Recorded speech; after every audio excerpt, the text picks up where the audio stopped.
Olá, estejamos em paz. Toda a humanidade chega à conclusão de que precisa paz. E para dar por iniciada a nossa tarefa que chamamos de difusão doutrinária, convidamos a todos para nos acompanhar numa prece, numa mentalização positiva, deixando de lado as questões cotidianas e centralizando as nossas energias mentais, espirituais, emocionais na fonte inesgotável do amor verdadeiro, que é o amor incondicional. Esse amor ensinado e exemplificado por Jesus de Nazaré. E qual tu nos dizes, Jesus, que onde estivéssemos reunidos em teu nome, ali estarias.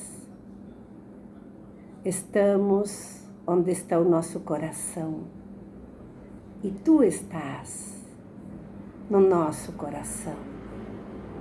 Por isso, Senhor da luz, Mestre da paz, que tua presença soberana e amiga junto a nós nos traga paz, entendimento mútuo, carinho, respeito, amizade, para que nesse clima saudável e feliz consigamos todos nós, os espíritos da terra, estar com a nossa mente e com o nosso coração abertos ao aprendizado libertador.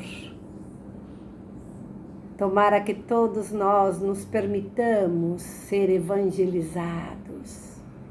Ó Jesus, grande evangelizador de almas. Em teu nome, Senhor, em nome dos queridos benfeitores da corrente espiritual desta casa, a eles solicitamos permissão para dar por iniciada a tarefa que a gente chama de difusão doutrinária, porque estamos em paz, na doce paz de Jesus de Nazaré. Graças a Deus, que assim seja. Queridos amigos, agradeçamos a Deus porque estamos vivendo o melhor momento da nossa história. É agora. Viajores do tempo que somos, percorrendo todas as civilizações já aqui da Terra, reconhecendo o quanto que cada cultura podia nos acrescentar. Conhecemos as ciências, as artes, a tecnologia, mas ainda somos tão carentes de mansidão, de amorosidade, de fraternidade. Os espíritos da terra ainda se retroalimentam na agressividade. O materialismo é o maior empecilho para a caminhada evolutiva dos espíritos da terra. A ignorância, o orgulho, a vaidade, o egoísmo constituem-se em grandes entraves para a nossa caminhada rumo à angelitude. Mas dia menos dia, todos nós seremos anjos. E Joana de Ângeles nos avisa que aqueles nossos irmãos que ainda não descobriram a alegria de servir, já já eles vão descobrir. São espíritos primários, são espíritos que ignoram que fazer o bem é bom. E mais dia menos dia, todos chegarão a essa conclusão, que fazer o bem é bom. Por isso dizemos que a bondade e a misericórdia de Deus só faz multiplicar oportunidades para que a gente amadureça. O que é esse amadurecimento? É um movimento interno, é um movimento motivacional.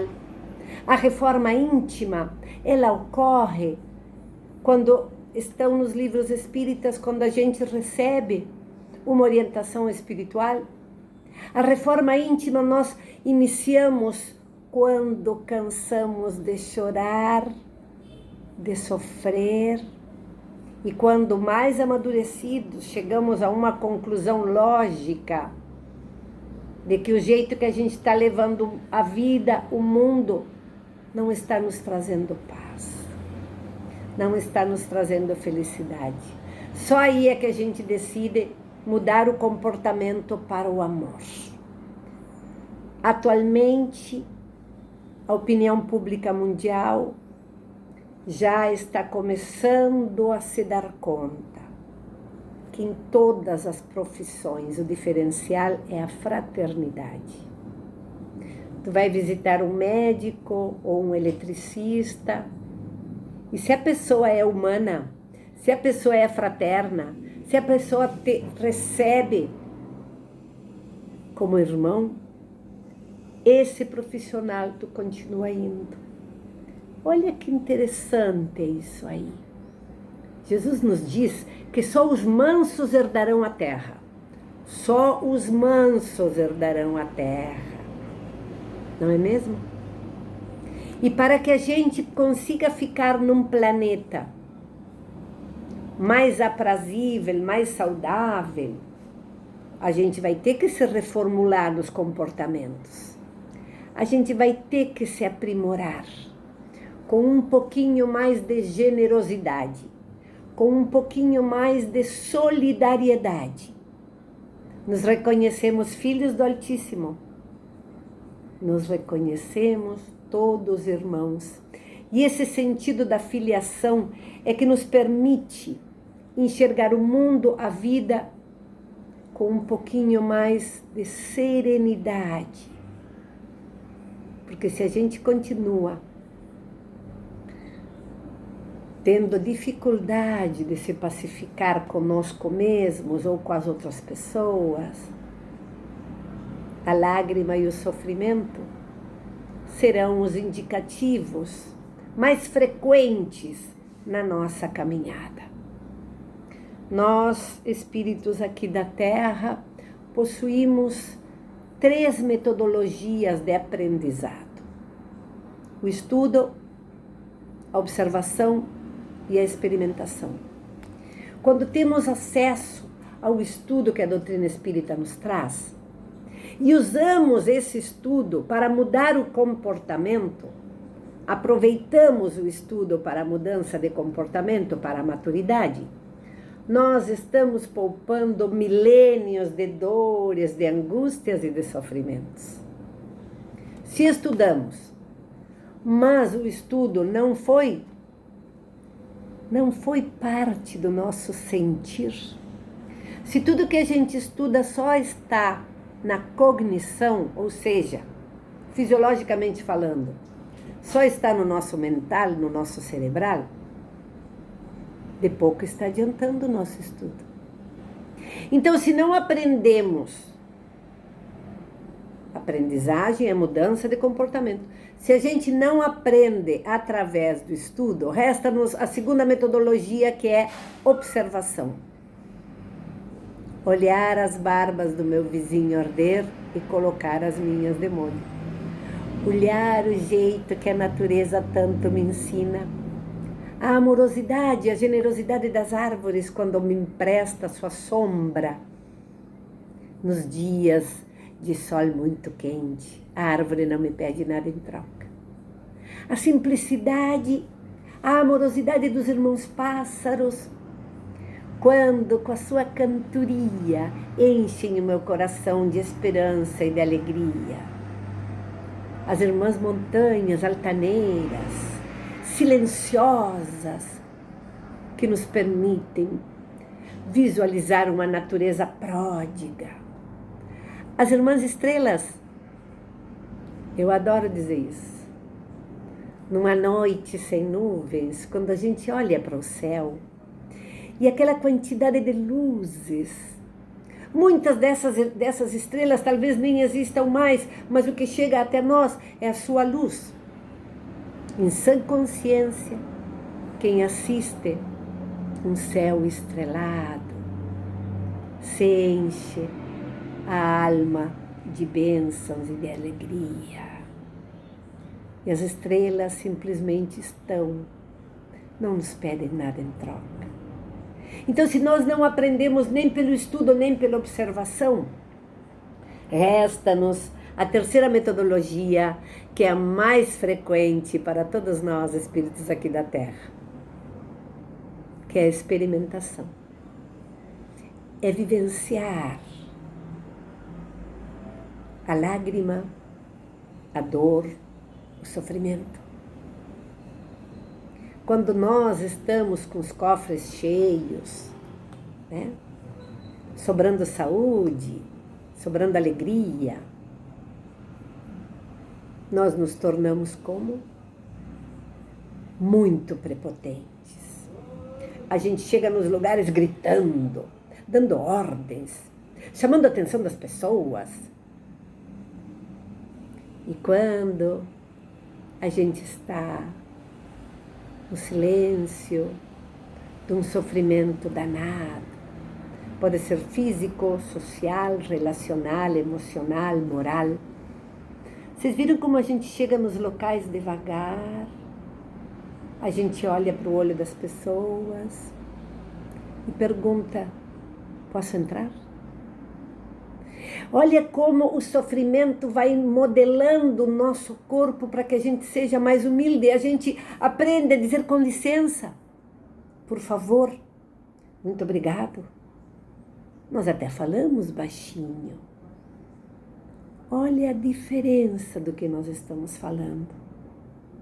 E quando vivenciamos a morte de um ente querido, chegamos ao velório, ao sepultamento. Quando voltamos do velório e do sepultamento, chegamos mais mansos e mais pacíficos em nossa casa. E é muito comum a gente chegar em casa e ligar para um amigo, para um irmão, só para saber como é que ele está. Será que o ser humano, que se diz tão inteligente, precisa de tanta dor e de tanto sofrimento para mudar o comportamento para o amor? Porque o aprendizado requer mudança de comportamento. Isso é aprendizado. No Evangelho segundo o Espiritismo, no capítulo 9, sobre a paciência, nos diz um espírito amigo: a dor é uma bênção que Deus envia a seus eleitos.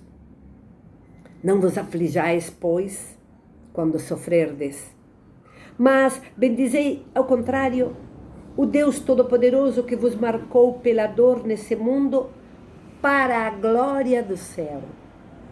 Porque a dor nos modela, a dor nos faz muito mais mansos, muito mais caridosos e muito mais serenos. Continua o Espírito que nos fala, dizendo assim: sede pacientes. A paciência é também uma caridade. E deveis praticar a lei da caridade ensinada pelo Cristo, enviado de Deus. A caridade que consiste na esmola dada aos pobres é a mais fácil das caridades. Mas há uma bem mais penosa e, consequentemente, mais meritória: perdoar àqueles que Deus colocou sobre o nosso caminho para serem os instrumentos dos nossos sofrimentos e colocar a nossa paciência à prova. Como isso é profundo e sério. Aquelas pessoas que mais contribuem conosco são aquelas que mexem nas fibras mais íntimas do nosso coração, que mexem com o nosso orgulho, que mexem com a nossa vaidade. São os que mais nos ajudam a trabalhar essas habilidades, essas capacidades que a gente possui, só que a gente não as revela para nós mesmos. Aquelas pessoas que apontam: Ana, isso aqui não está certo. Não é assim que deveria ser. Essas são as pessoas que mais contribuem para que eu mude o comportamento para a maturidade. Às vezes, chegam pessoas ao nosso convívio reclamando de como está dura a sua caminhada. Porque quem sabe o companheiro se mostra inábil, negligente ou indiferente. Em base a isso, a pessoa começa a desenvolver habilidades de se sentir mais forte, mais decidida, mais operosa, com mais atitude, com mais argumentos. E aí as pessoas nos olham quando eu digo: agradece a esse companheiro preguiçoso. Agradece a esse companheiro indiferente. Porque tu estás mudando o comportamento para a atitude, para a caridade, para o amor, para a benevolência, para a criatividade. Porque se ele fosse uma pessoa tão adequada, um companheiro que facilitasse, que promovesse, que te empurrasse para frente, tu não estarias hoje tão diferente como tu eras antes. Olha que interessante isso, não é? Às vezes o filho rebelde, o filho que não tem a humildade, nem a resignação de seguir as normas da casa, digamos assim, é aquele filho que te faz repensar atitudes. Aquele filho que se faz de surdo quando tu solicitas algo. Ele te leva a pensar. Ele te leva a pensar o que tu está fazendo com ele. Ele te leva a entender que não é com grito que a gente resolve as coisas. Não é com a repetição que a gente resolve também. Ele faz com que tu mude o teu comportamento. E tu muda, quem sabe, o jeito de olhar no olho dele, o tom de voz. Tu muda os argumentos. Olha o que nós estamos dizendo, que estamos no lugar certo, na hora certa, com as pessoas certas. Que importante isso, hein? Ainda diz assim o espírito amigo: a vida é difícil. Eu o sei. Ela se compõe de mil nadas que são picadas de alfinetes que acabam por ferir. Mas é preciso considerar os deveres que nos são impostos, as consolações e as compensações que temos, por outro lado, e então veremos que as bênçãos são mais numerosas do que as dores. As bênçãos são mais numerosas do que as dores. O fardo parece menos pesado quando se olha para o alto do que quando se curva a fronte para o chão. Olha que analogia bem bonita. Olhar para o alto. Movimentos que abrem. Movimentos que nos trazem mais esperanças. Que nos trazem mais otimismo. Em contrário, aqueles movimentos que fecham, que angustiam, que adoecem, que vitimizam, que desorganizam. O fardo parece menos pesado quando se olha para o alto do que quando se curva a fronte para o chão. Agora, me vem uma imagem bem bonita, né? Vocês viram que as pessoas idosas, às vezes elas têm alguma disfunção de memória Então, elas não lembram se já falaram aquilo, então elas se tornam repetitivas. E às vezes, as crianças, os jovens, né, ou mesmo os adultos, que não têm a paciência de ouvi-los, de uma forma até bem agressiva. Mas como, vô? Tu já falou isso, tu tá repetindo de novo. Que falta de caridade é essa? Tu lembra, por acaso, quantas e quantas vezes ele repetiu para que tu aprendesse uma lição? Tu lembra quantas e quantas vezes ele perseverou, segurando a tua mão para que tu caminhasse com mais firmeza? Quantas e quantas vezes ele te ensinou a fazer prece, e tu te esquecia, e tu menosprezava.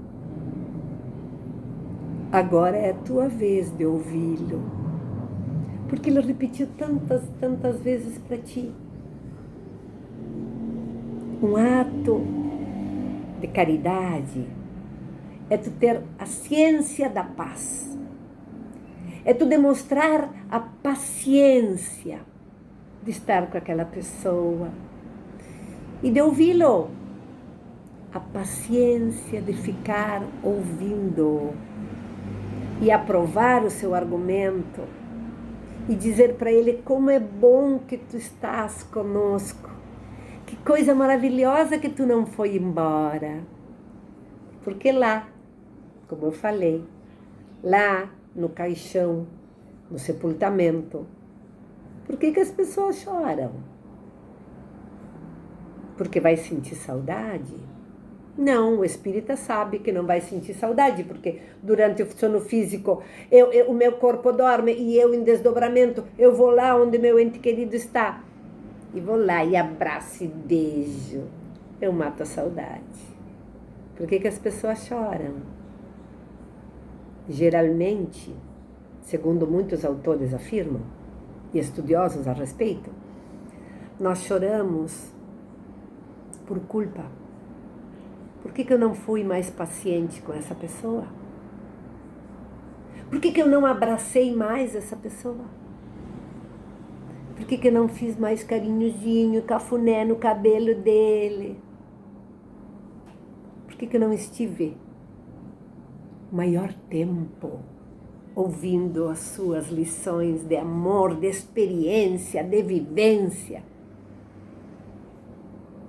Então, ser paciente com as pessoas é uma caridade. Porque nós precisamos que as pessoas sejam pacientes conosco. Simples assim. Simples assim. Então, sejamos pacientes com as outras pessoas. E ainda, o Espírito Amigo, na cidade de Havre, em 1862, diz assim: coragem, amigos. O Cristo é o vosso modelo. Ele sofreu mais do que qualquer de vós e não tinha nada a se censurar. Enquanto que vós tendes vosso passado a espiar e vos fortalecer, ainda tendes que vos fortalecer para o futuro. Sede, pois, pacientes. Sede cristãos. Essa palavra encerra tudo. Sermos cristãos. Queridos irmãos, o Cristo não inaugurou nenhuma religião. O Cristo nos traz a religião da bondade, a religião da fraternidade. O Cristo nos ensina a lei do amor e corrobora que o amor é o maior poder que existe em todo o universo, ao ponto de nos afirmar que um simples ato de amor tem tanta força, tem tanto poder, que é capaz de cobrir uma imensidão de coisas erradas. E para quê nós vamos continuar repetindo um sistema nocivo, patológico, desorganizador, que é a violência, que é a mentira, que é a prepotência, que é a vaidade? Todos sistemas muito primários, que só espíritos muito ignorantes ainda continuam cultuando esses comportamentos que sinalizam a doença que eles estão vivendo. O Espiritismo veio combater o materialismo. O Espiritismo vem informar as pessoas sobre a verdade da imortalidade da alma. Nós somos espíritos imortais. A gente pode tudo. O que a gente nunca vai conseguir, o que a gente nunca pode, é morrer. Por quê? Porque nós somos imortais. Ponto. E é a ignorância daqueles que acreditam que o caixão tem gavetas, que vão conseguir carregar o seu dinheiro. Aquelas pessoas que ainda dão mais importância para o ter, em detrimento do amor, do carinho, do respeito, da amizade das outras pessoas. Os benfeitores espirituais nos avisam que nós encarnamos porque um outro espírito, um irmão nosso e uma irmã nossa, nos permitiram encarnar. E nós chegamos à Terra com o que a gente tem. Qual é a nossa bagagem? É o quanto de amor, de carinho, de respeito, de amizade eu consigo plantar no coração do outro. O quanto de fraternidade eu consigo imprimir nas minhas relações interpessoais. E quando eu desencarno, qual é a minha bagagem? É o que cabe no meu coração. É o respeito, a paciência, a mansidão, a indulgência, a serenidade, a mansidão de alma. Queridos irmãos, a doutrina dos espíritos, ela é iluminativa, ela é informativa. De posse destas informações, como é que cada um de nós está conduzindo a sua vida? Allan Kardec faz o seu trabalho, nos oportuniza as informações. O que cada um de nós está fazendo dessas informações não é mais problema de Kardec. Jesus de Nazaré nos pede: eu preciso de cada um de vós na obra da redenção da humanidade. Quanto mais serenidade, quanto mais mansidão, quanto mais paciência, quanto mais generosidade, mais caridade cada um de nós desenvolver em seu coração, primeiro para o nosso bem e depois para o bem de quem de nós se aproximar. Aí é que a gente vai poder contribuir com Jesus de Nazaré para a obra da redenção da humanidade. Jesus conta conosco. Quando a gente pergunta ao mestre: mestre, o que queres que eu faça? O mestre me responde: faz o melhor que tu possa fazer, com mais amor, na tua forma de agir, de falar, de sentir, de pensar. Graças a Deus, graças a Jesus, pelas múltiplas oportunidades que nos são ofertadas, oportunidades de redenção espiritual, de maturidade emocional, de crescimento para a luz, para o amor, para a paz e principalmente para a glória do Mestre Jesus. A luz venceu. A luz venceu. Mesmo que alguns disso não se deram conta. A luz venceu. Gratos a Jesus. Estejamos em paz. Na doce paz de Jesus de Nazaré. Que assim seja. E assim é.